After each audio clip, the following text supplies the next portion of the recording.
Hello, beautiful souls, and welcome back to the podcast. If you're new here, my name is Marta. I am a spiritual teacher, mentor, and intuitive guide, and this podcast is a space for honest, grounded conversations about spirituality and being human. Here we talk about intuition, self trust, sensitivity, grief, growth, and what it really means to live in a way that feels aligned without losing yourself in pressure, noise, or spiritual performance. This is a space to slow down, to reflect, and to come back to what's real for you.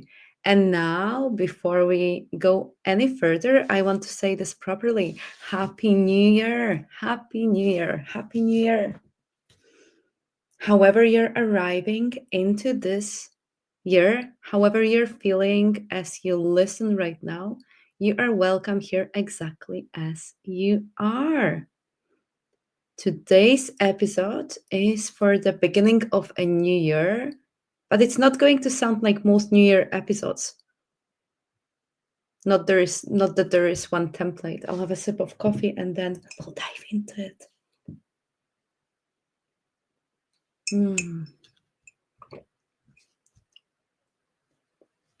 And I've just perfectly spilled coffee all over. It's good I don't have matcha, would be green.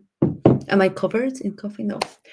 Okie dokie. So today I am not going to be talking about resolutions, manifesting, or becoming a completely new version of yourself overnight. Instead, I really want to speak into the space we're actually standing in right now, the space just after Christmas, the space where the old year hasn't fully released and the new one hasn't yet asked anything of us.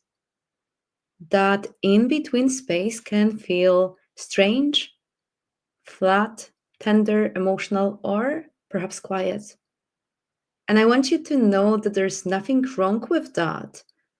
Energetically, this moment feels quieter to me too. Not empty, just quiet. As if things are settling rather than pushing forward. As if there's an invitation to pause and orient yourself gently instead of rushing to decide everything. And that matters because clarity doesn't usually arrive when we're forcing answers. It arrives when we give ourselves enough space to feel what's already true. I think we've been taught to treat the new year like a starting gun. New goals, new plan, new energy, new identity, new everything. But January isn't always about beginning. Very often it's about the word orientation keeps coming to my mind. It's about noticing where you're standing now, what you're still carrying from the year that has just passed, what feels heavy, what feels finished, and what no longer fits, even if you don't yet have the words for it. I'll have another sip of coffee. We'll see. Maybe I'll not spill this time. Hooray. Okay. So we are being really encouraged to spend time with ourselves, to allow for the slower orientation, to get all of the answers that we have within. And I think it is so beautifully aligned with what's happening energetically and astrologically as we move into the beginning of 2026. So, over recent years, many of us have been moving through deep inner shifts, emotional clearing, identity dissolving, old dreams falling away, old ways of being that no longer made sense quietly asking to be released. So that's exciting because at the beginning of 2026, there is a noticeable change in the collective atmosphere. The energy begins to move from that deeply internal emotional space into something more embodied, We are being asked to not rush, to not force, and to stay and be grounded. There's a sense of being asked, how do I live what I already know?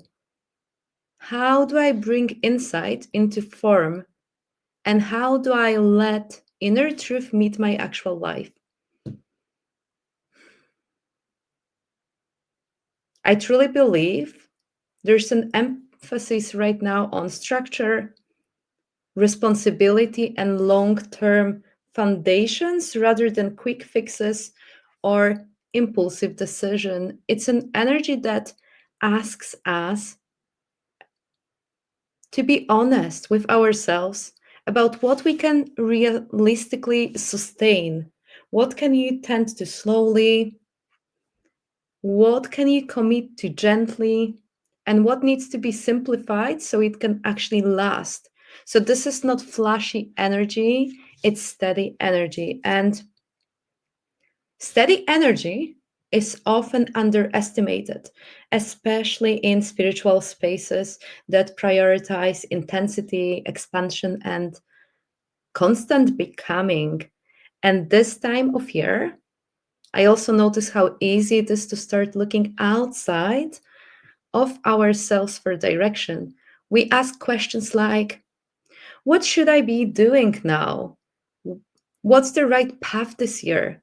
What does spirit want from me? And the guidance can be supportive, of course it can, but there comes a point where the work is no longer about receiving more messages or more information.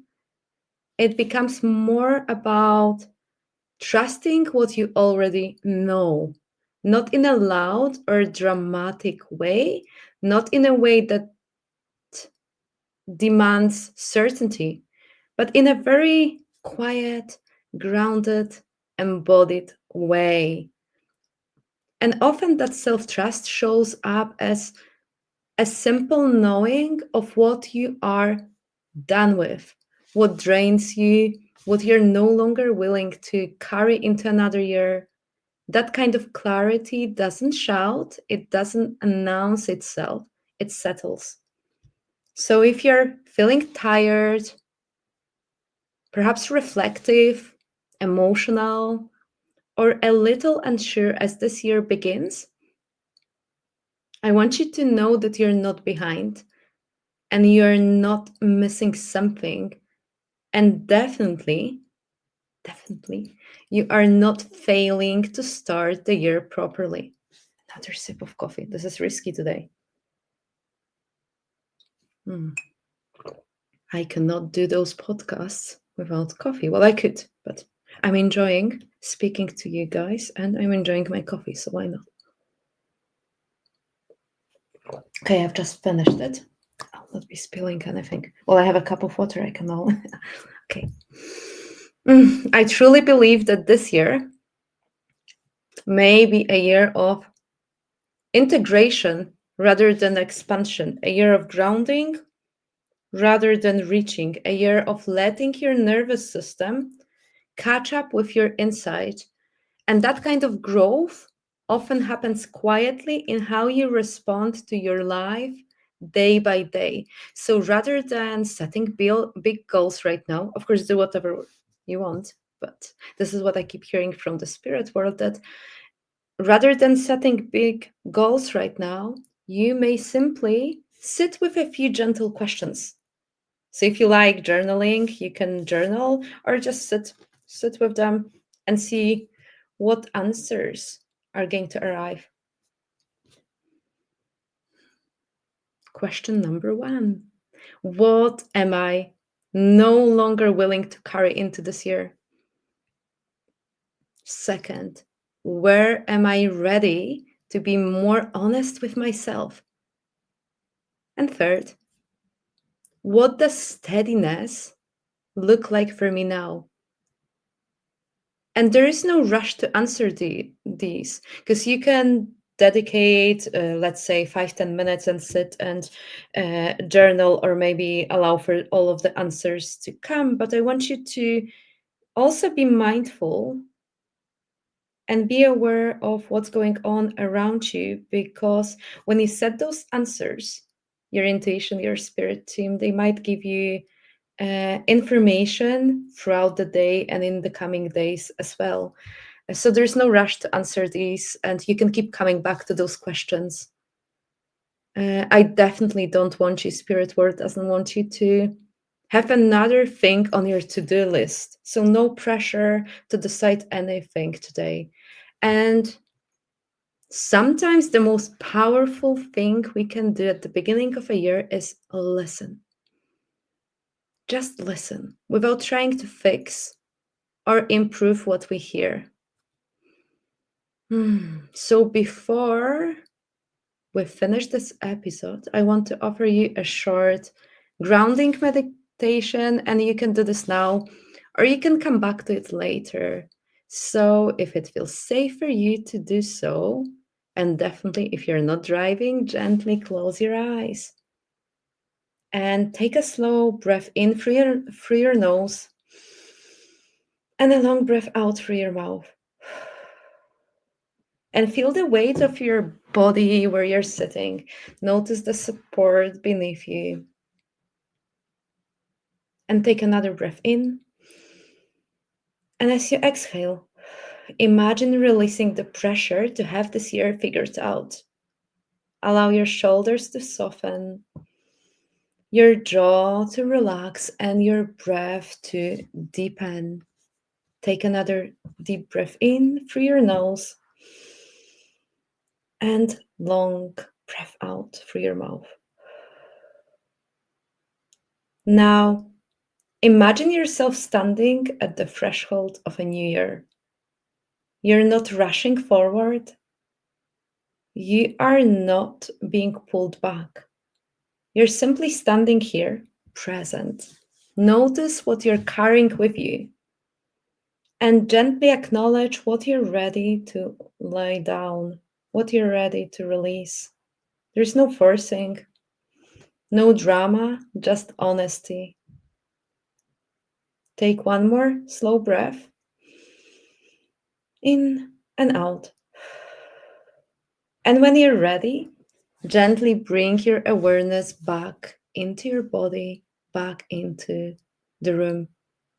And I have a couple of affirmations that I would like for us to do together. So you can repeat them out loud or in your mind.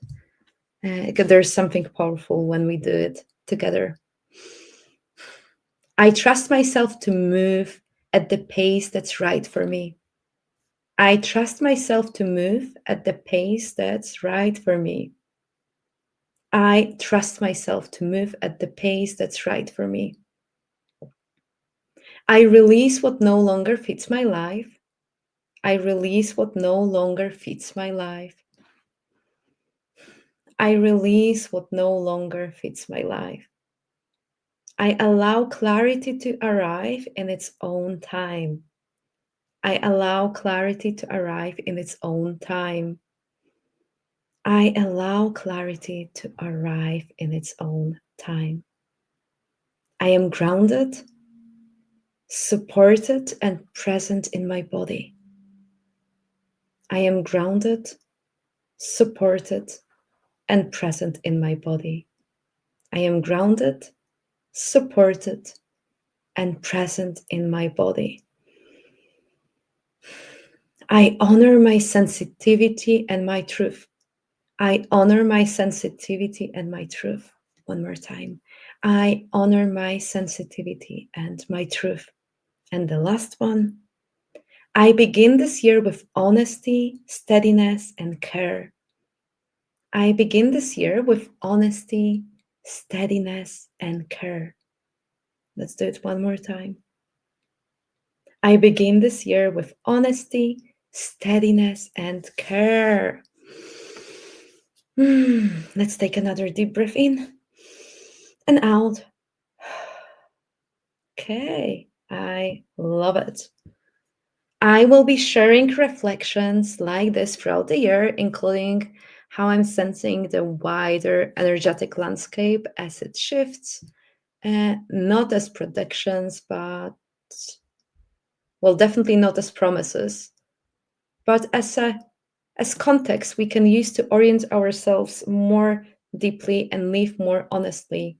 But what I keep hearing as we're getting towards the end of this episode, Spirit really wants you to trust yourself, to not give your power away, to know that all of the answers are within. So instead of asking other people for advice, you're being encouraged to uh, listen to yourself. And of course, you have beautiful spirit team of your spirit guides, angels. You do have your loved ones on the other side as well. But be mindful whether they'll be happy to hear it or not. But they do have their own opinions. So if you want to receive some guidance that will be not biased, then perhaps listening to your higher self, angels, and guides would be something that's going to benefit you. But either way, communicating with your loved ones can be very uplifting as well as you are navigating through this human experience. So, yes, I wish you luck. I wish you joy while navigating through any life lessons that you have to. And I hope you allow yourself to find magic in day-to-day life. Thank you for being here. Thank you for listening with presence. And once again, Happy New Year. However, you're arriving, you're welcome. Take care of yourself. In these early days of the year, there is wisdom in moving slowly. I'm sending everyone so much love. Thank you. Bye.